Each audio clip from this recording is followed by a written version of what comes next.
Mi proyecto actual, señor, es consagrarme. Usted es candidato al infierno. Ya estoy en el infierno.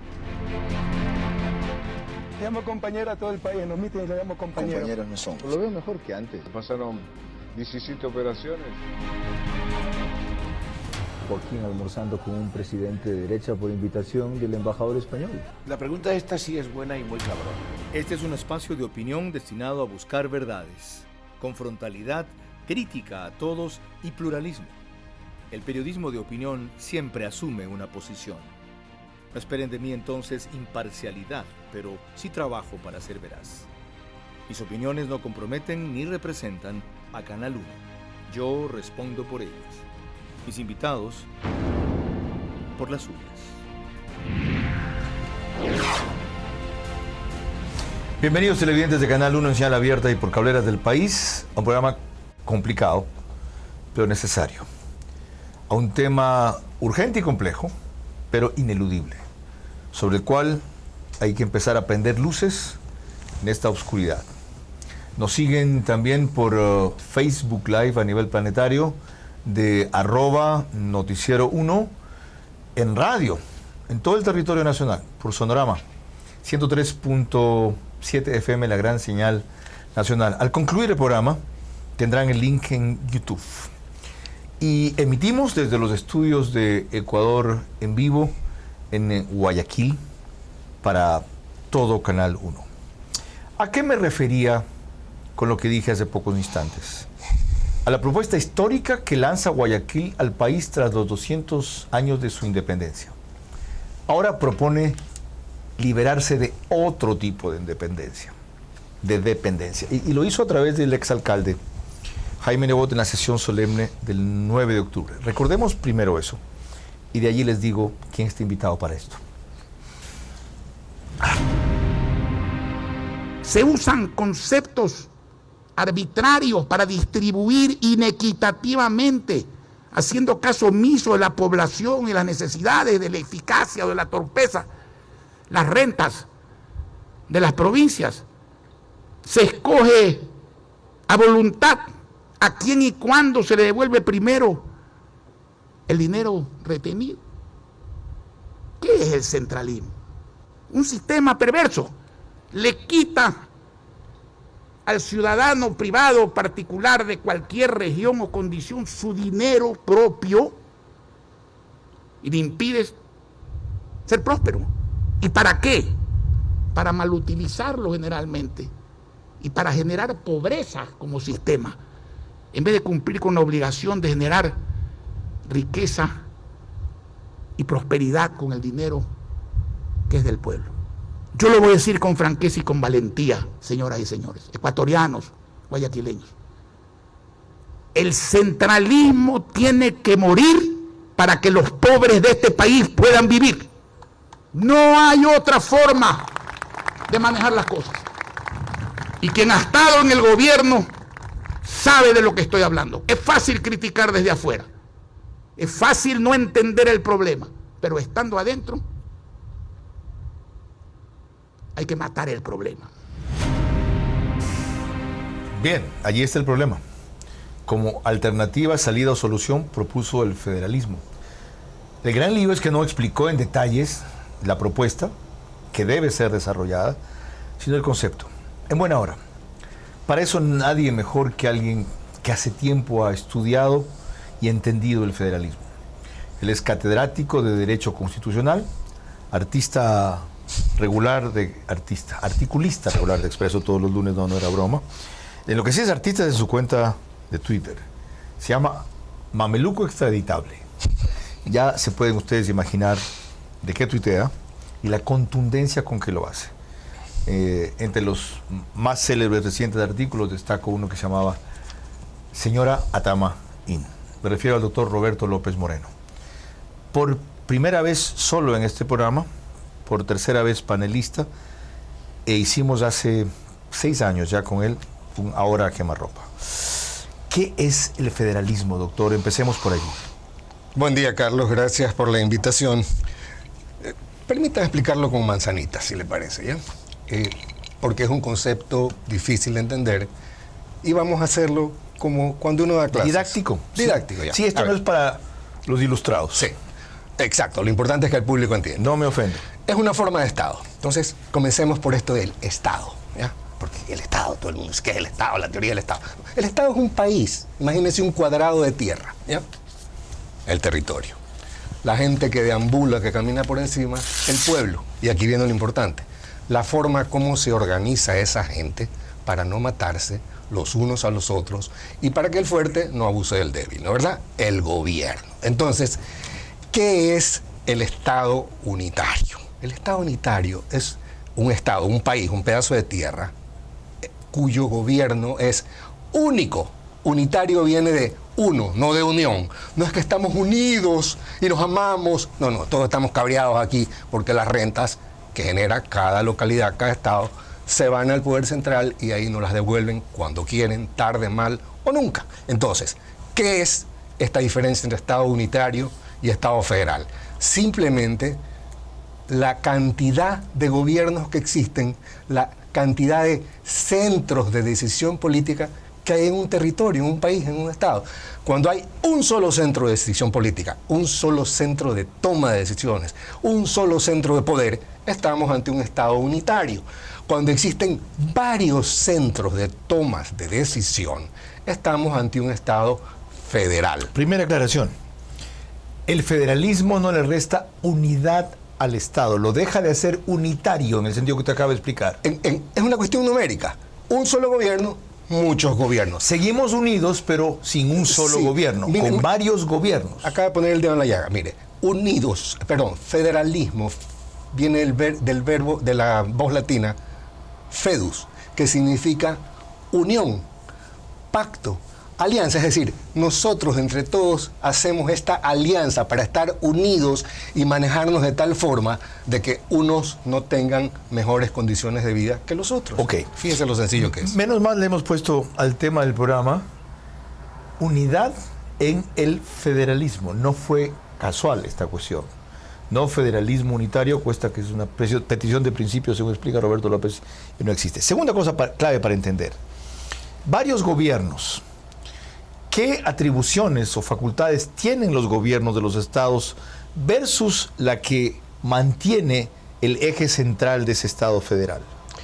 Ya, eso depende del tipo de federalismo que deseamos construir. ¿Hay varios? Sí. ¿No es uno solo? No, hay modelos, el modelo norteamericano que es de 1787, el suizo que viene del año 1291, el austriaco, el argentino, hay muchos. A ver, Friedrich enseña que los federalismos son más procesos históricos que sistemas jurídicos políticos. Y hay otra pregunta. Ya. ¿Conviene entonces un modelo federal para el Ecuador con legislaturas propias de cada estado o eso es multiplicar al máximo el problema que ya tiene la legislatura central que ahora se llama asamblea? A ver, es indispensable y le voy a decir por qué.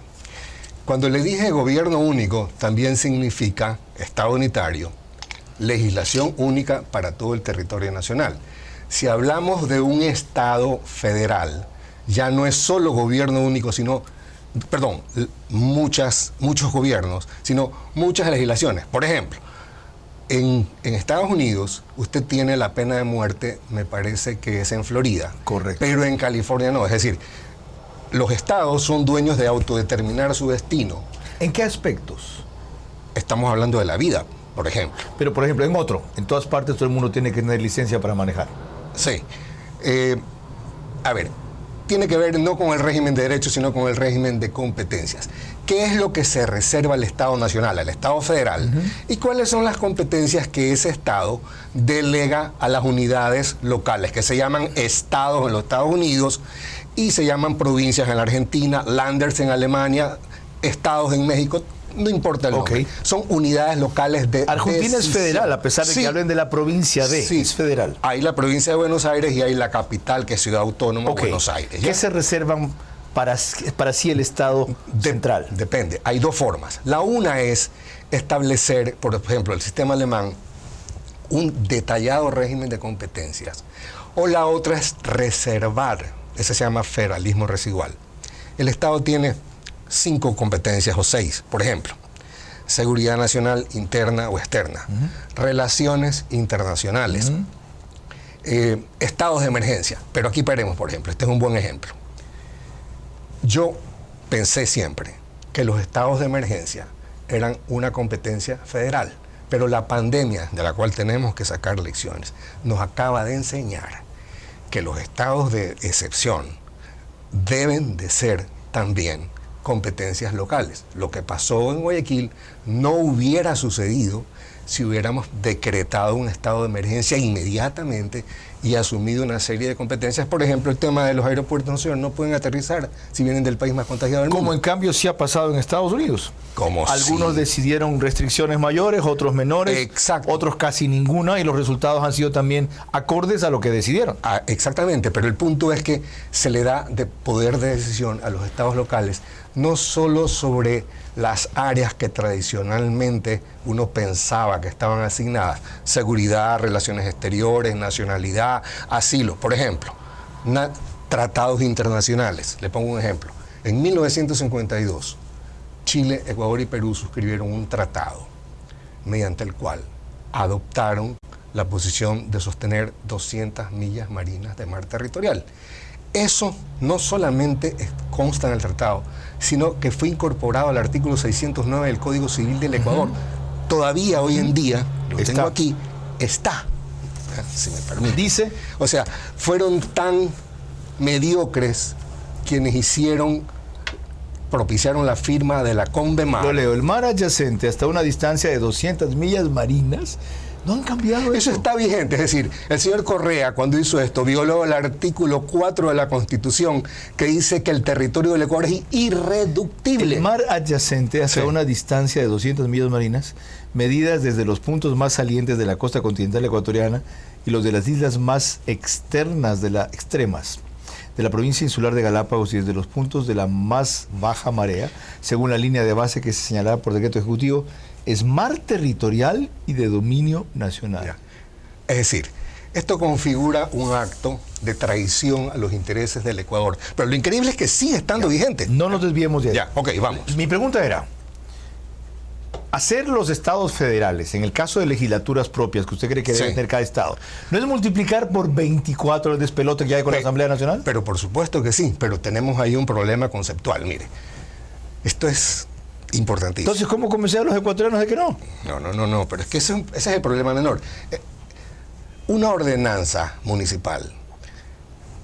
A ver, diferenciemos gobierno y administración, ¿ya? Este es realmente el tema medular. Usted tiene un estado unitario en el Ecuador, definido en el artículo 1, pero tiene 1.449 gobiernos. ¿Cómo es eso? O sea, el estar en un estado unitario... Qué interesante, ¿cierto, no? Sí. ¿Cómo llega la suma de 1.449? Solo en cantones son 223, ¿y el resto? Las juntas parroquiales son gobiernos. Dígame usted qué decisión de gobierno toma una junta parroquial. O sea, ya está pasando lo que no queremos que pase, sí, pero de una manera... Allá iba. Caótica. Ya, caótica. ¿Por qué? Porque el estado unitario, el federal, es como estar embarazada. Usted no puede estar un poquito embarazada. O es unitario, un solo gobierno y una sola legislación, o es federal, muchos gobiernos. Esto más bien a nivel de provincia, que serían estados, lo unificaría y armonizaría. Pero por supuesto hay que corregir este caos en el que estamos. La otra cosa, ¿qué ventaja económica o tributaria puede tener, que es por donde la mayoría insiste en esta fórmula? Es decir, lo que usted mencionó al principio, las rentas centrales el Estado las retiene, las da cuando les da la gana, y en otros casos no las da. Recuerdo que Cintia Viteri tenía un problema de 104 millones, porque el IVA que genera el Guayaquil se va a la cuenta única del Tesoro, que es el invento maravilloso del señor Correa para cogerse toda la plata del país, ¿ya? Y se queda ahí, y no sé si se la han devuelto, pero esa plata se necesita. Mira el tema de Solca.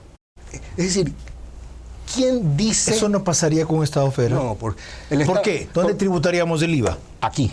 ¿Y de qué vive el Estado nacional? A ver, se hace un reparto de acuerdo con un Consejo de Supervisión Federal y una caja federal.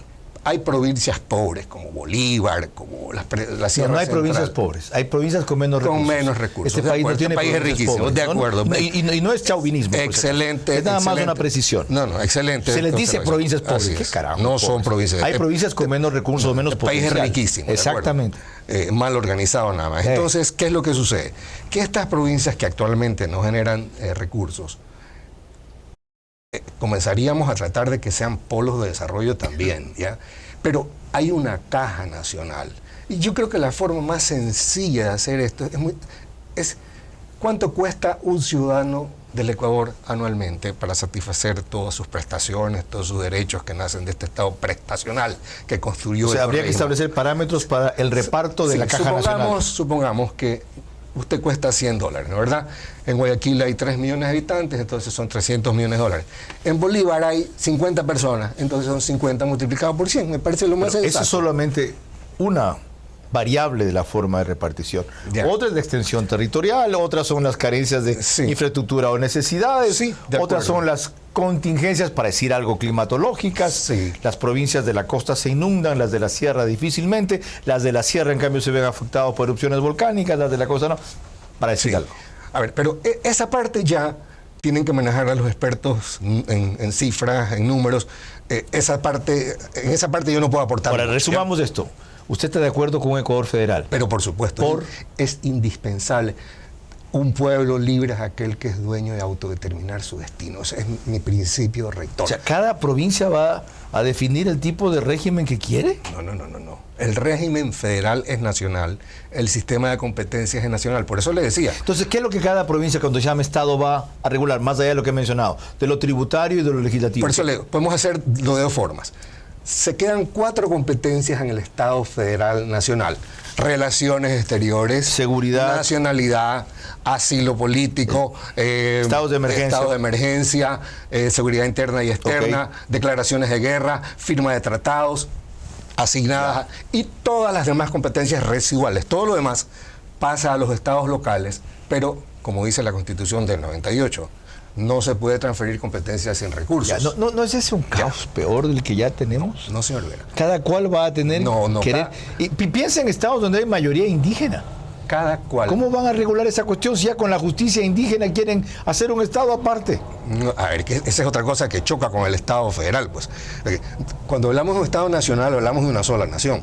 En el 78, España, que tiene verdaderas naciones, Cataluña, las Vascongadas, no aceptó un Estado plurinacional. La nacionalidad choca con el concepto autonómico, federalista, es decir, eso solamente... Híjole, ahí se viene un problema también. No, le voy a decir por qué. Sí somos un Estado con múltiples naciones, pero una sola nacionalidad. Sí, una sola nación. Somos un Estado multiétnico, multicultural, pluricultural, perdón. Entonces, ¿cómo se hace? Pero multinacional también. A ver, esto ya está resuelto. No de múltiples nacionalidades. Que no es la nacionalidad es la identidad jurídica respecto a un territorio. La nación es la identidad cultural. Una nación es... Sí, es una entidad cultural. Pero escúcheme, esto ya está resuelto. Es que aquí... ¿Resuelto por quién? En Paraguay lo resolvieron. ¿Sabe cómo? Primero, no tiene por qué haber una justicia diferente para ningún sector. O sea, usted no tiene más derecho que yo para tener una justicia propia por el hecho de ser indígena. Perdóneme. Entonces, ¿cómo se resuelve este problema? Sí, porque ha sido un pueblo tradicionalmente postergado. Sí. Y esta sociedad decidió compensar esa injusticia histórica con una serie de concesiones o reivindicaciones como esta de la justicia indígena. La justicia es una de las 3 funciones del único poder estatal: administración y gobierno, justicia y legislación. O sea, juicio eso jamás debió haberse negado. No se puede... Ni siquiera en pequeños casos como los que ocurren en las comunidades. Oiga, imagínense que después de unos 7, 8 años usted se va con sus hijas a la sierra en la época de Semana Santa, lo cogen, lo meten en una comunidad, visten a sus hijas, lo ortigan. ¿Cómo puede ser ya que puedo imaginar quiénes se van a oponer a esto, pero también, si lo entienden bien, puede ser lo ideal. A ver, es mejor... Donde hay una prevalencia indígena. Lo que le voy a proponer lo acabo de aprender en el doctorado que estoy haciendo en Argentina, con una ministra de la Corte Suprema de Paraguay. Entonces, le pregunté, oye, nosotros tenemos este problema. Mira nuestra Constitución, me dijo. En nuestra Constitución y en nuestro derecho penal no existen 2 justicias, existe una. ¿Pero cómo? Con la participación de la comunidad, con un experto en derecho indígena que participa en todo lo... Qué interesante. Es que esa es la solución. No tiene por qué haber 2 justicias en Hagamos ningún aquí estado. una pausa, no sin escuchar antes algunas de las objeciones que le propuse a Jaime Nebot recién, el lunes pasado, cuando en Al Día por primera vez concedió una entrevista sobre su propuesta sorpresiva del 9 de octubre. Es la tercera que usted le lanza al país en 2 meses. La primera fue una alianza inédita. La segunda, una consulta de 11 preguntas que pueden o no darse en la próxima elección. La tercera, esta. Para un cambio así nunca es buen momento, o nunca es bueno el momento. ¿Pero no es este el peor momento? No, este es el mejor momento. Además, las tres cosas están ligadas. ¿Pero no presupone esto finalmente una reforma constitucional para cambiar lo que usted describe como modelo de Estado? Claro, al final, una nueva consulta, porque esto, una asamblea no lo va a hacer nunca. Ya. Porque no les gusta. Si esto es una propuesta de país, ¿por qué proviene solo de Guayaquil? ¿Por qué hay 16 firmantes en un comunicado que he expresado aquí en un video que pasamos la semana, que solo son de Guayaquil? No, yo he leído ese comunicado y no son solamente de Guayaquil. Ahora en su tierra, en unos días más, sigue Puerto Viejo, sigue Jipijapa, sigue Montecristi, que en octubre también alcanzaron su independencia. Y después sigue la sierra, sigue Cuenca el 3 de noviembre. En los firmantes de ese comunicado hay algunos que eran antes abiertamente partidarios de un separatismo en Guayaquil. ¿Cómo saber que no van a aprovechar la iniciativa para terminar distorsionándola de esa manera? Primero porque yo creo que han madurado. Aquí no hay separatismo, eso es una aberración. Aquí hay respeto al poder local. Ahora sí, hecho eso, volveremos enseguida con el doctor Roberto López Moreno para analizar otros reparos y otras potencialidades que tiene el federalismo una vez que él los ha introducido en lo principal. ¿Cuál es el concepto y cuáles son los modelos por los que podríamos optar? Les dije que esto es complejo, les dije que esto es necesario. Puede que sea denso, inclusive. Tal vez menos polémico o atractivo, no me importa. Aquí no estoy para ganar sintonía, sino profundidad. Con eso seguimos.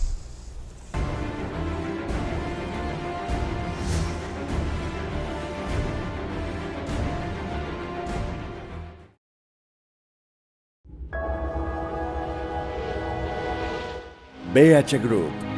Servicios de asesoría, consultorías y representación legal, política, comunicación, negocios, imagen.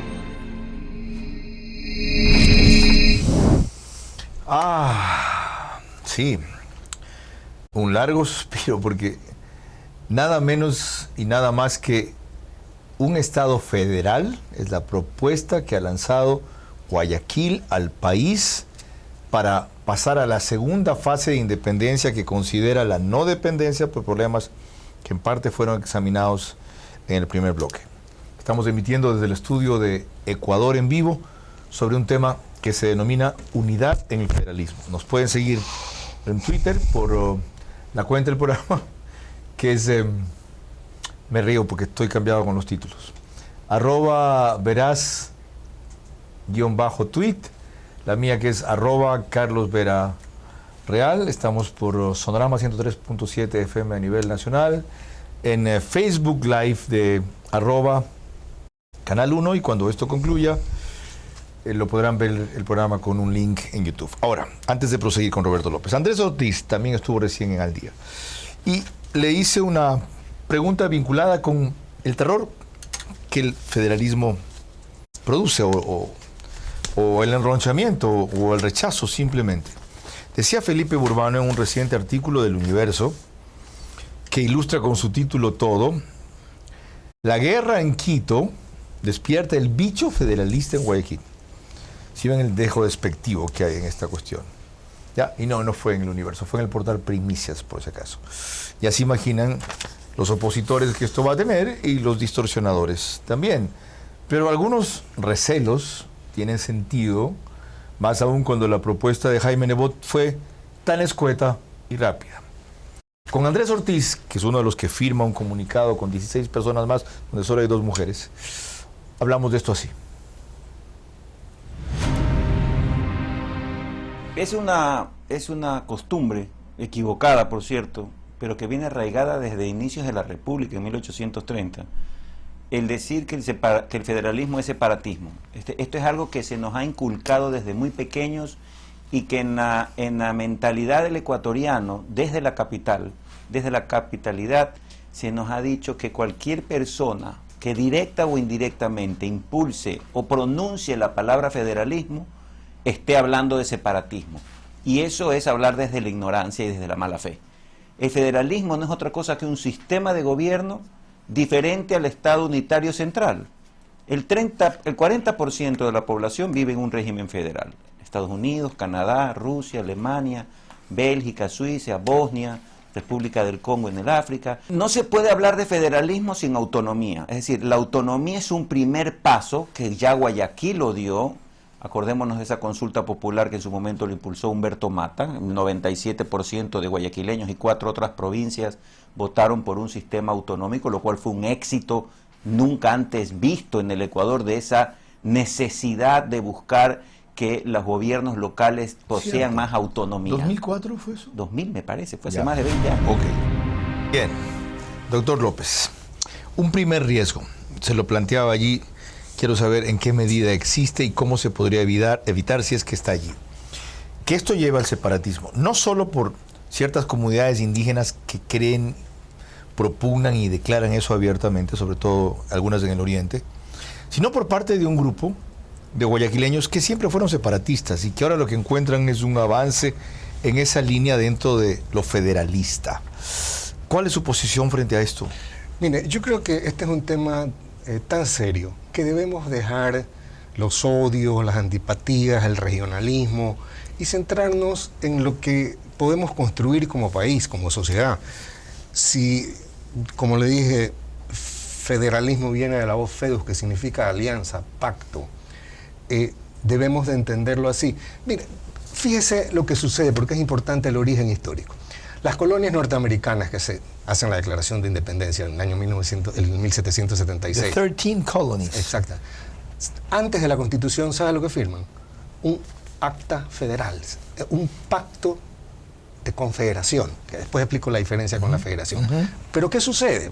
Que aquí vamos al tema medular, algunos temas. Cuando hacen esto de aquí, en 1778, fíjese, 9 años antes de la Constitución, se les arma un lío terrible con los ingleses, porque el principal socio comercial de los Estados Unidos seguía siendo Inglaterra. Entonces, ¿qué hacen los ingleses? Prohíben el ingreso de los barcos norteamericanos a Inglaterra. Y al hacer eso, lo que estaban buscando era que los barcos ingleses fueran con mercaderías a América y regresaran con mercadería a Inglaterra en sus barcos ingleses con bandera inglesa. ¿Qué sucede? Estas 13 colonias, que no eran todavía un estado, eran soberanas. Ese es el problema, la soberanía, ¿ya? Entonces, como eran soberanas, reaccionan y dicen, ok, te vamos a prohibir, Inglaterra, que tus barcos ingresen acá. Pero no lo hacen todo porque siempre hay uno más vivo. Entonces los más vivos no les prohíben la entrada y el comercio se comienza a desarrollar con esos dos estados. Y todos los demás se quedan chupándose el dedo viendo como solamente los vivos que no reaccionaron dicen, te ponemos la misma prohibición. Y entonces, ¿qué pasa? Ahí es cuando comienzan a pensar, a ver, tenemos que manejar este tema de la soberanía. No puede ser que los ingleses nos hagan esto y seamos tan bobos. Ok, entonces, ¿qué hacen? No pueden haber conceptos distintos de soberanía en un Estado federal. No pueden tener soberanía. Es peor que eso. Claro. Mire, una confederación es si Ecuador, Perú, Colombia decidieran hacer un Estado confederado, una confederación. Todos son soberanos. Una confederación tiene un poder limitado. No, una confederación... En un Estado federal, un poder ilimitado. No, la diferencia es que en la confederación quienes la integran son soberanos. En los Estados Unidos, Florida no es soberana, ¿no, verdad? Ni California tampoco. Entonces, estos estados... Entonces, ¿la confederación se da entre varios estados? Estados, sí. ¿Es una unión o una comunidad de varios estados? De estados soberanos. Con un fin X. Ya. ¿Qué eran las 13 colonias después de la independencia? 13 estados soberanos. Entonces, ahí es cuando dicen, a ver, esta vaina de la soberanía nos está fregando. Aclaremos qué es la soberanía. O sea, el que cada provincia vaya a decir cuando sea Estado, su régimen tributario, ya... No, eso no es soberanía, eso es autonomía, no confundamos. Eso es autonomía. Sí, okay. Que nace del sistema federal. Y el que vaya a tener su propia legislatura, ¿qué es? Autonomía. Ok. O sea, lo que dice el es cierto, ¿el federalismo es un grado avanzado de autonomía? Sí. A ver, la autonomía... ¿Qué es España ahorita? Autonómica. Y ese es el problema que tienen. Por eso Cataluña se quiere ir. Porque como allá no tienen rango constitucional los estatutos autonómicos, las rentas se siguen quedando y los catalanes que se matan trabajando y los otros que duermen la siesta, como sucede aquí, no reciben lo que dan. ¿Qué es lo que le está fallando entonces al régimen autonómico para que se sienta tan maltratada Cataluña? Que debería ser un sistema federal. Ellos se equivocaron al crear. Okay. ¿Y sabe por qué lo pregunto? Porque así se siente Guayaquil. Exactamente. Y así se siente Manabí. Exactamente. Y lo entiendo. Y en Manabí hay movimientos separatistas, entre comillas, internos. Es decir, se quiere hacer Manabí del norte y Manabí del sur. El federalismo es la forma de evitar el separatismo. España es el ejemplo de hacia donde no debemos ir. Repítalo. El federalismo es la forma de impedir el separatismo, de acabar con el grito ridículo Guayaquil independiente. No, señor. Okay. No hay Guayaquil independiente. Hay Guayaquil por Guayaquil y Guayaquil por el Ecuador. ¿En qué? En un sistema justo de reparto de rentas y de competencias donde todos podamos determinar nuestro destino. ¿Por qué es necesaria la legislación local? Porque las ordenanzas regulan servicios públicos. Y los derechos ciudadanos tienen reserva de ley. Entonces es el parlamento local, como le dije. En Cataluña hay un parlamento. Hay un ayuntamiento. Hay un ayuntamiento que es el municipio y hay un consejo ejecutivo de gobierno. Es decir, un estado federal es la reproducción a mini escala del Estado nacional. Okay. Entonces tiene órgano de gobierno, órgano de administración, municipio, y órgano legislativo, claro. Parlamento. ¿Okay? Estamos avanzando, aunque no parezca, por lo menos para mí sí. Espero que ustedes lo estén comenzando a entender como yo. Una cosa es leer, otra cosa es entender. Ahora, otra pregunta le hice también a Andrés Ortiz y voy a requerir luego la opinión del doctor Roberto López Moreno. ¿Que esto es viable solo en países grandes o nórdicos o con otra mentalidad y cultura, con otra idiosincrasia como los europeos? Y esto dijo. Es una muy buena pregunta y también es parte de esta, y que incluso lo sostienen varios amigos míos, de que el sistema federal es muy predicable solo en países muy grandes, inmanejables, de territorios muy extensos, Estados Unidos, Alemania, Canadá, Rusia, y que realmente hablar de federalismo en estados pequeños como el Ecuador realmente no tendría mucho sentido. Pero justamente una de las ecuaciones de los estados federales es que los que más tienen necesitan su plata y su remanente lo tienen que repartir. Es decir, hay una cuota de solidaridad inmensa. Solamente para poner un ejemplo, yo creo que aquí en el Ecuador nadie lo sabe. El registro civil municipal de Guayaquil, que me cupo el honor por parte del abogado Nebot de ser parte del grupo que conformó para que se transfiera la competencia del gobierno del presidente Palacios, contribuye el 10% de sus ingresos brutos van al presupuesto general del Estado. Y eso yo no sé por qué no se publicita. De paso, ese punto yo no lo sabía. Ahora, a lo que iba. ¿Nuestra idiosincrasia da para convertirnos en un Estado federal? Mire, sí, porque el Ecuador nace como un Estado federal. ¿Ah? Así es. Lea la Constitución de 1830. ¿De dónde sale esa interpretación? No es interpretación. Lea, dice. ¿Dice eso? Dice, textualmente. Que somos un Estado federal. Sí, nace como un Estado federal. Y luego federal. Lo cambiaron en República Unitaria. Lo cambiaron unitario, sí. Nace como Estado federal el Ecuador. Por eso mencionaba Pablo Guerrero que en 1860 Loja hizo un planteamiento parecido. Es verdad, es cierto. ¿Ya? Pero vamos a lo que dijo Andrés Ortiz, que es interesante, como él dijo, es una excelente pregunta. Suiza es el federalismo más antiguo que existe. Bueno, antes lo hubo en Grecia, ya, pero ya en la época más moderna, año 1291. Y Suiza es un país que tiene 40.000 kilómetros cuadrados más o menos, la extensión de la provincia de Pastaza. El Ecuador tiene 250 y pico. Correcto. ¿Ya? Entonces, esa objeción es totalmente inválida. Y el federalismo suizo es considerado, de lo que yo he estudiado además por la doctrina, uno de los más perfectos. Fíjense que allá, por ejemplo, las elecciones no cuestan dinero. Allá hacen plebiscitos 10 veces al año. La gente vota sin gastar plata. Aquí cada sistema electoral cuesta 6, 7, 8 millones de dólares. No entiendo por qué. ¿Ya? Entonces, es un federalismo que funciona muy bien, siendo un país tan pequeño y además con 3 idiosincrasias distintas, por los italianos, los suizos y los otros creo que son franceses. Los franceses, ¿ya? Correcto. Entonces, ¿cuál es la razón para oponerse? Mire, aquí hay una manipulación del concepto de la palabra esta, unitario.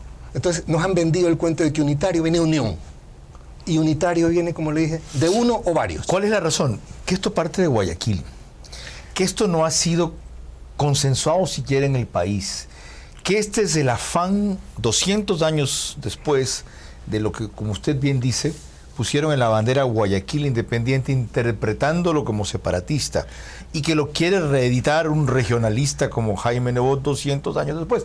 Ese es el prejuicio, la aprehensión que hay. Pero es un prejuicio que implica el desconocimiento de la historia, porque Guayaquil se independiza, pues la provincia libre de Guayaquil, y de aquí sale el ejército que libera al resto de aquí se lleva y multiplica la independencia al resto del país. Pero por supuesto, y además pagado, porque esa es otra. Recordemos que el ejército peruano y todo, no habían recibido su paga. Esto lo acaba de aclarar un historiador, me parece que fue Melvin Hoyos, sí, lo dijo recién, ¿verdad? Correcto. Entonces, los patriotas guayaquileños que querían liberar al resto del país, le pagan al ejército peruano para que se una. Entonces, a ver, aquí dejemos la parte peyorativa de sentirnos orgullosos que los guayaquileños libertamos. No.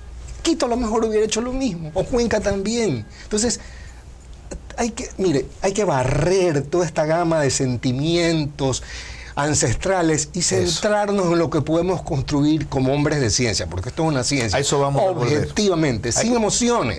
Va a ser difícil. Porque como usted dice, eso está inoculado en nuestra historia, en nuestra identidad. Pero tenemos que tener la capacidad de barrer las emociones y centrarnos en el objetivo. Sin duda. El prejuicio va a ser el principal enemigo de esta propuesta federalista. El complejo, la historia, cierta tradición y la distorsión. Por eso esto es complejo. Vuelvo a repetirlo, en cambio la palabra en otro sentido, pero inevitable. Estamos hablando de unidad en el federalismo. O como el tema decía, unidad, federalismo y unidad. ¿Ok?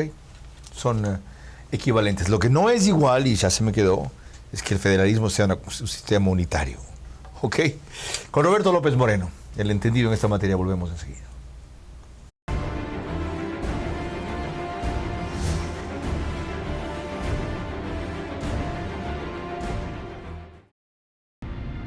Veraz es retransmitido simultáneamente por Sonorama FM, la gran señal nacional.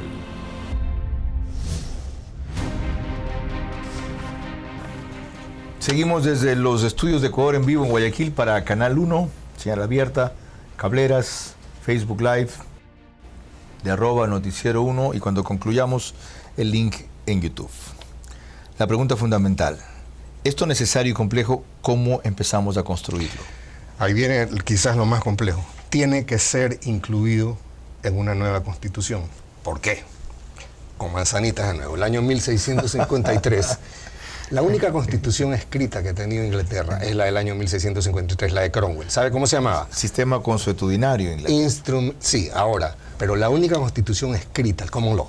La única escrita es la del año 1653, la de Cromwell, la única, la segunda. ¿Sabe cómo se llamaba? Se llama Instrument of Government. La constitución es un instrumento de gobierno. Y si es un instrumento de gobierno, es en este instrumento de gobierno donde tiene que ir la forma de Estado. Prosigamos. O sea, ¿eso la forma implica de reforma constitucional o una nueva constitución? Hay que hacer una nueva constitución porque la actual está llena de trampas. Ya, ¿eso es asamblea constituyente o un documento que escoja entre la actual y la nueva? A ver, no un documento. Una constitución, perdón. ¿Cómo salimos de la dictadura del 78? Usted tiene que haber votado, no. ¿Nueva constitución o vieja constitución? Mire, una consulta. Igual. Un referéndum, ¿ya? O pudiera ser un plebiscito, no, porque hay que acompañar el texto. O sea, el referéndum tendría que decir, ¿aprueba o no usted esta nueva constitución que básicamente tiene un modelo federal de Estado? Se la cambio. Ningún referéndum. Yo haría lo siguiente. Yo haría una consulta popular diciendo, ¿aprueba usted que entre en vigencia la Constitución del 98? Sí, ok.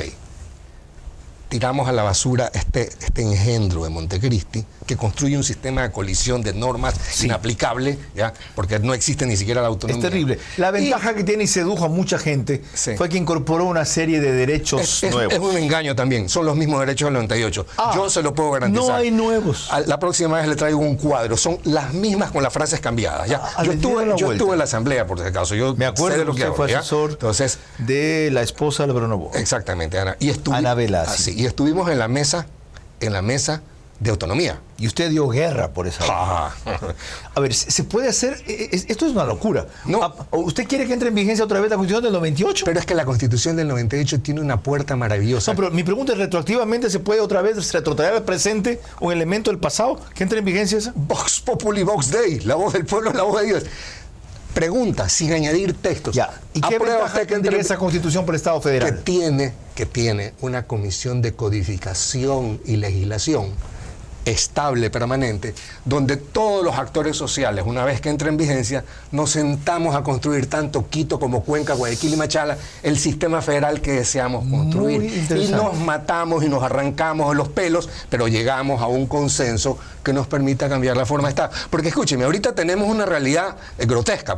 Tenemos 1.449 gobiernos en un Estado unitario. Y cuando hay eso ese colisiona. consenso que permita adoptar una nueva forma de Estado, ¿ahí sí se incorpora como una reforma a la Constitución? No, ahí hay que cambiar todo el sistema porque un Estado federal requiere una construcción transversal a través de toda la Constitución. Ahí sí plebiscito por una nueva Constitución. Claro, ahí sí. Pero no es más complicado lo que usted propone. No, todo lo Volver contrario. al 28, bajo ese régimen, diseñar el nuevo modelo y de ahí proponerlo. Es que diseñar el modelo nos va a tomar tiempo, señor Alberto. Es un reto monumental. Sí, a ver, es. esto ya pasó. No ya es pasó. cuestión de un debate rápido. Le cuento dónde pasó. Pasó en la Argentina. Ley 23.409, el Pacto de Olivos. La sociedad argentina, el 94, quería hacer una reforma constitucional profunda. Entonces, ¿qué hicieron? El Congreso, de acuerdo con el artículo 30 de la Constitución argentina, ellos tienen que aprobar la necesidad de reforma. Entonces dijeron, señores, es necesario reformar, sentémonos a trabajar un año. Trabajaron un año, definieron el texto de la reforma y después la sometieron. Ok, solo que yo creo que esto es mucho más complejo que un intento parecido que hubo en el 78-79 cuando se armó el proceso de retorno constitucional y se elaboró una nueva constitución. Sí, muy bien redactada, entre paréntesis. Las comisiones de reestructuración jurídica se llamaban. Sí, eran 2 comisiones que redactaron un excelente texto. ¿Ya? Ok. Pero ahí hay un problema. Esas comisiones, su origen no es democrático, ¿no? ¿Verdad? Correcto. Acá la idea es que sea un proceso democrático. O sea, esta es una construcción social la que requiere el Ecuador. Ahí ¿ya? sí. No podemos imponérselo a nadie. Tenemos que sentarnos y matarnos hasta llegar a un consenso o muchos consensos. Usted lo tiene muy claro. Nace de Guayaquil, pero no lo impone Guayaquil. También tengan eso claro. Y a propósito del tema, le preguntaba a Gerardo Modesto Apolo, ¿para qué insistir en esto si ya la autonomía le ha permitido específicamente a Guayaquil una serie de ejecutorias de las cuales se precia? Tanto que se autotitula, me incluyo, nos autotitulamos como modelo exitoso, y no solo eso. Cuando hubo que parar a los de octubre que querían meterse aquí, se los paró dentro o fuera de la ley. Porque hay un valor superior a la legalidad, que es la justicia. Y aquí se le ejerció. No se dijeron, el Estado no viene, no nos protege, vamos a bloquear la carretera nosotros. Punto. Así contestó Gerardo Modesto Apolo. De hecho, Ecuador tiene ciertos visos de lo que podría ser el federalismo. Y voy a dar el ejemplo. Galápagos tiene una ley especial y sigue siendo ecuatoriana. La CONAIE, las agrupaciones indígenas, tienen reconocimiento de plurinacionalidad, pluriculturalidad, tienen sus propias leyes. Sin embargo, ¿qué sucede? ¿Han dejado de ser ecuatorianos o no? No, tanto así que justamente por estas épocas, ante un decreto que consideraron que era lesivo para los nacionales, para los ecuatorianos, levantaron sus protestas. No vamos a entrar en el detalle o la calificación de si fueron buenas o malas, pero es un ejemplo de que existe ya ciertos visos de lo que podría ser un sistema federal. La realidad es que no existen las provincias pobres, y yo voy a dar el ejemplo. El sistema central las hace pobres. ¿Y por qué?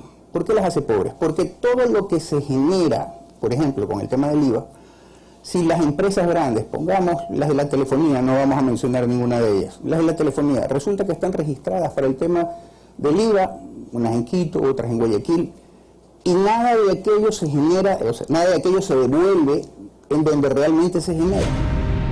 Y la parte que quiero rescatar aquí, doctor López, es aquella en que, como mencionaba Gerardo Modesto Apolo, ya las autonomías permiten, o el régimen jurídico imperante, una serie de regímenes distintos según las características de las provincias. Él mencionaba el ejemplo de Galápagos.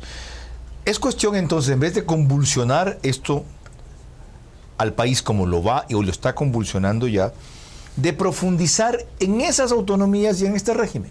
No. Es decir, lo peor que puede tener un sistema político es el caos, el desorden. Es decir, el hecho de que Modesto tiene razón, existen, ¿ya? Pero son regímenes imperfectos, por lo que le he dicho anteriormente. Hay que crear un Estado nacional, federal, con las competencias asignadas, y todos los demás estados con sus propias competencias, pero estandarizadas. O sea, todos tienen que tener esos regímenes especiales. Y hay otra inquietud. Son un caos. Si ya el propio Nebot está promoviendo una consulta de 11 preguntas, que en gran medida apunta a resolver lo que el Estado central o el sistema centralista no puede, como esto de la retención de las rentas, que haya que inmediatamente destituir a quien se atreva a aquello, una sanción, para solo ilustrar un tema. ¿Para qué incursionar en lo federal si vía consulta con esas 11 preguntas se subsanan muchos de los vicios del centralismo? Muchos, pero no todos. Seguiríamos manteniendo un sistema de colisión de normas. Seguiríamos con estas mentiras ridículas que actualmente tenemos. Por ejemplo, gobiernos provinciales. No son gobiernos. Lea las competencias de los consejos provinciales. Cuencas hidrográficas, riego, vialidad. Esas son potestades administrativas. Cierto que se llaman gobiernos provinciales. No son gobiernos. El gobierno provincial. No gobiernan nada. De Azuay. El gobierno provincial. Sí. ¿Qué decisión de gobierno? Es una denominación para engañarlos. Exacto. Entonces como niños chiquitos. Sí, exacto. Eso fue lo que hizo el señor Correa con todo lo que hizo. Entonces, escúcheme, tenemos que construir un país de verdades y no de mentiras. No son gobiernos. ¿Qué gobierna una junta parroquial? Por Dios. Entonces, hay que construir un sistema. Vea, en las universidades de otros países, y yo todos los años tengo que viajar a Barcelona, a Argentina, a veces voy a Washington. Yo converso con los profesores y se ríen de nuestra Constitución. Usted es profeta en otra tierra. Sí, y todos me dicen, tienes razón, aquí, en tu país nadie sabe dónde está parado. Aquí todavía no. Ya, desgraciadamente. Entonces, a mí me duele como ecuatoriano que se burlen de nuestra Constitución los estudiantes. Porque, mire, esto es terrible.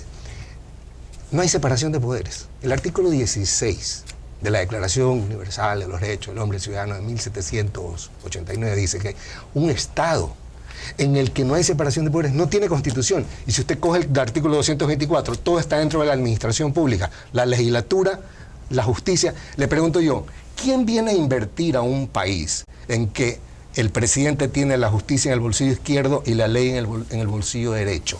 Cuando es al revés, la administración tiene que estar en la función ejecutiva. Hay más razones, aunque no directamente vinculadas con el tema, para que esta Constitución... Hay que arreglarla. No puede... hay que desecharla. Hay que botarla, quemarla, ¿ya? No se puede construir el nuevo Ecuador con esa basura constitucional que tenemos. Coincidimos. Y eso nada más ilustra lo complejo del reto. Roberto López lo ha ilustrado. No es tan complejo, señor Vera. Yo me dediqué un año a trabajar y ya escribí una nueva Constitución. Ya la tengo, ¿ya? Para gente ilustrada como usted, sí. Y coja 24 representantes de provincia a ver. Bueno, si cojamos un patrón y sentémonos a trabajar. Lo que hay que hacer es trabajar. Esa es una gran idea.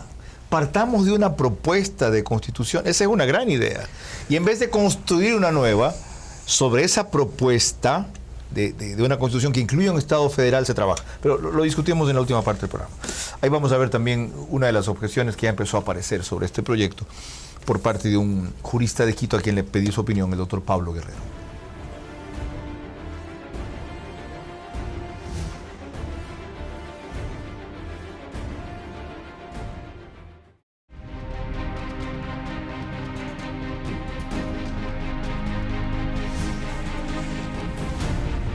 ¿Federalismo y unidad es posible? Sí. Es necesario, lo más importante. Pero como la propuesta ha sido sorpresiva, aunque históricamente la ha levantado Guayaquil e incompleta, porque apenas la esbozó Jaime Nebot el 9 de octubre, enseguida ha tenido pedidos, reparos y comentarios. Escuchemos el que también en Al Día que formuló el doctor Pablo Guerrero. Yo pienso que el federalismo promueve la libertad más que la democracia. Y voy a poner esto en contexto. La libertad, a diferencia de lo que muchos creen, política, la libertad política tiene una expresión jurídica de la nación en el Estado. Y el Estado, como tal, tiene varias manifestaciones locales y una central nacional. La propuesta de federalismo no es nueva. nace en 1860, Loja lo planteó la primera vez en la historia del Ecuador, y yo pienso que la propuesta secular que la promueve Guayaquil, el patriciado guayaquileño, es procedente tanto en cuanto se identifique cuáles son los derechos federales centrales y cuáles serían los derechos políticos locales. Usted ya incursionó en eso.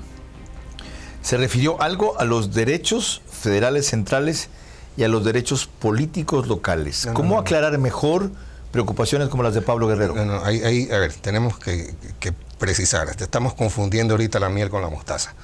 No hay derechos federales, ¿ya? Existen competencias asignadas a cada uno de los estados. ¿Cuál es la diferencia entre un derecho y una competencia? La competencia es la aptitud legal de obrar que tiene un órgano público. El derecho son esos ámbitos de autodeterminación individual que tiene cada persona. El derecho es solo de las personas, la competencia es solo de los entes. Exactamente. Los entes órganos no tienen derechos. Por favor, entonces cuando habla, ese es el problema en el Ecuador, que usted ve en la asamblea que se para uno y dice, tenemos derechos. No, señor, ustedes no tienen derecho a nada. Ustedes ejercen el poder público de gobernarnos, ¿ya? El poder de legislar. Entonces, comenzamos a hablar de derechos federales, estamos haciendo un enredo. Competencias federales. Esa palabra está en la Constitución gracias a uno de los informes de minoría en la asamblea, ¿ya?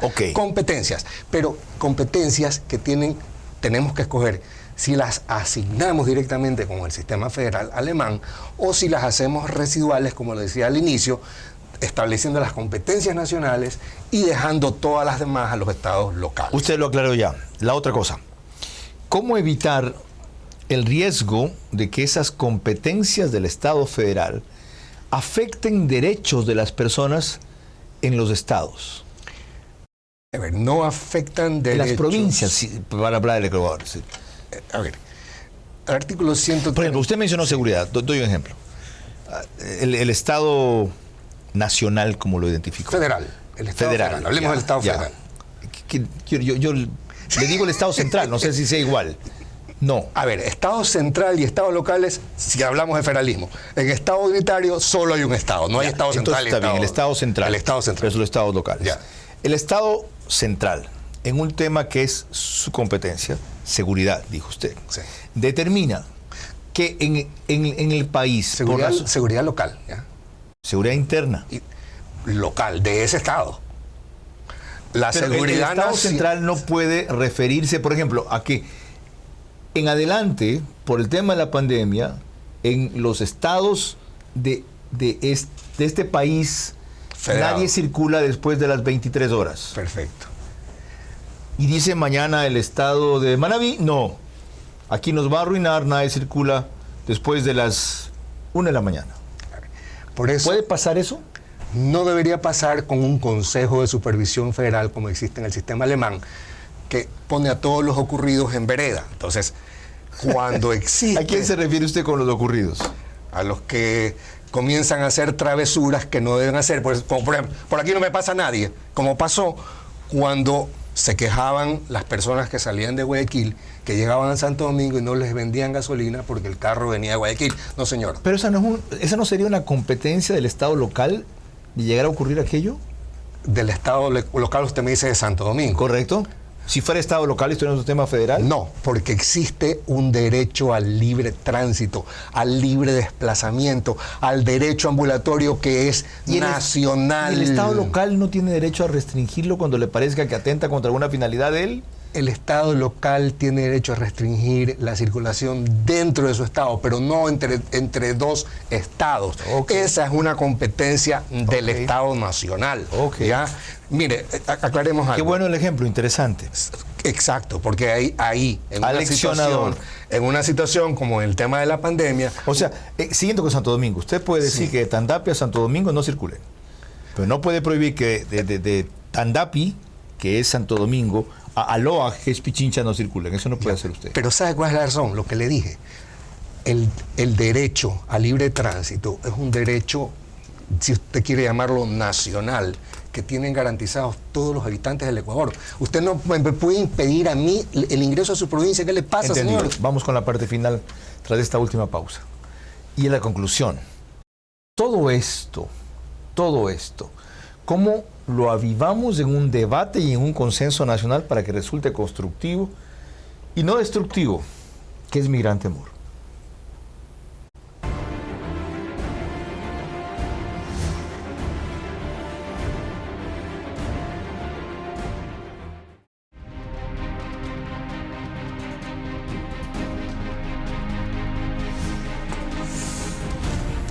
Parte final de esta entrevista verás sobre federalismo y unidad, o unidad en el federalismo, que a mi juicio ha cubierto suficientemente y quizás superficialmente, porque si lo vemos más profundo, es para una cátedra de Derecho, no para un programa de televisión masivo, este primer reto de aproximarnos a entender el federalismo y ver qué puede resolver y cómo no podemos seguir en el estado en que estamos.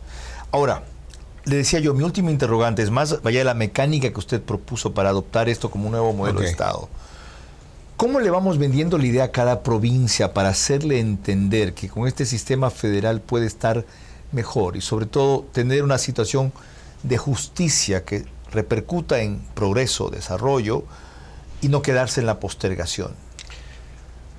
Diciéndole que ahora tendrán una asignación de recursos en la cual no hay que ir a mendigar al Ministerio de Finanzas, sino que opera directamente desde sus ingresos provinciales. ¿Cómo hacerle entender al resto del Ecuador que el Oriente no se va a quedar con el petróleo porque se saca de allí? A ver, ahí hay que precisar algo.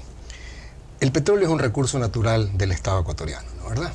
Pese a que hay algunas normas en la Constitución, es que ese es el verdadero problema, que le asigna esos recursos a las localidades. Y eso no es así. Le asigna una participación. Sí, pero escúcheme, ni la minería es de la provincia de Saruman, son recursos nacionales. Zamora, ¿ya? Entonces, son recursos nacionales. ¿Qué es lo que hay que hacer? Un sistema justo de reparto de esos ingresos, pero como le dije, si hay 4 habitantes en la región amazónica que produce el petróleo, no se puede pretender que se queden miles de millones ahí para esos 4 habitantes. ¿No hay en un régimen federal recursos del Estado local? Por supuesto, los que generan las propias provincias, en los puertos, aeropuertos, explotación privada. Ok. Entonces, esos recursos... ¿Quién determina qué recursos, en qué casos los recursos que genera el Estado local se quedan allí y en qué casos se comparten?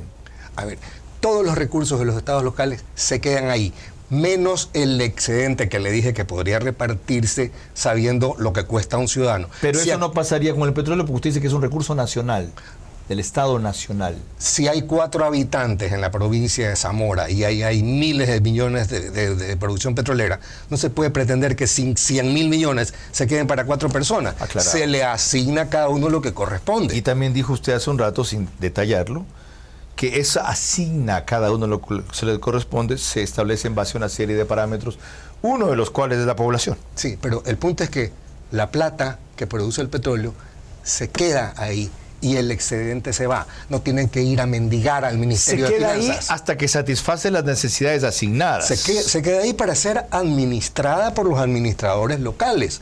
O sea, por quienes administran las rentas. Ya, el excedente va a ser enorme porque de la plata que genera, para decir algo, Orellana o Sucumbíos, por petróleo, sus necesidades urgentes y básicas se satisfacen con 5% de eso. El 95% iría para el reparto al Estado Nacional. No sé los porcentajes, pero lo que sí le Estoy teorizando. Sí, lo que sí le puedo decir es que no hay otra forma justa de repartir los ingresos que son de carácter nacional. Okay. A ver, dejando claro que esas provincias tienen que tener cubiertas sus necesidades porque ese es el mínimo, ¿no? ¿Está de acuerdo? Ese es el estándar mínimo. O sea, qué lindo que el resto del país se enriquezca y esto los tengamos pidiendo caridad, ¿no, señor? Está aclarado. De eso se trata. Y está comprendido también, repito la palabra, lo necesario y lo complejo que es el reto. Pero lo inevitable y urgente ya está planteado. Esto, los proponentes, Guayaquil, y espero que las provincias que entiendan la salida que esto significa para su postergación, no lo vamos a dejar morir, me incluyo, pero mucho menos lo vamos a dejar tergiversar. Gracias al doctor Roberto López Moreno por empezar a mostrar que hay una luz al final del túnel al cual hemos entrado ya. Los espero la próxima semana, Dios mediante, si ustedes no callan y vencen el miedo, para que ser valiente no salga tan caro y ser cobarde no valga la pena.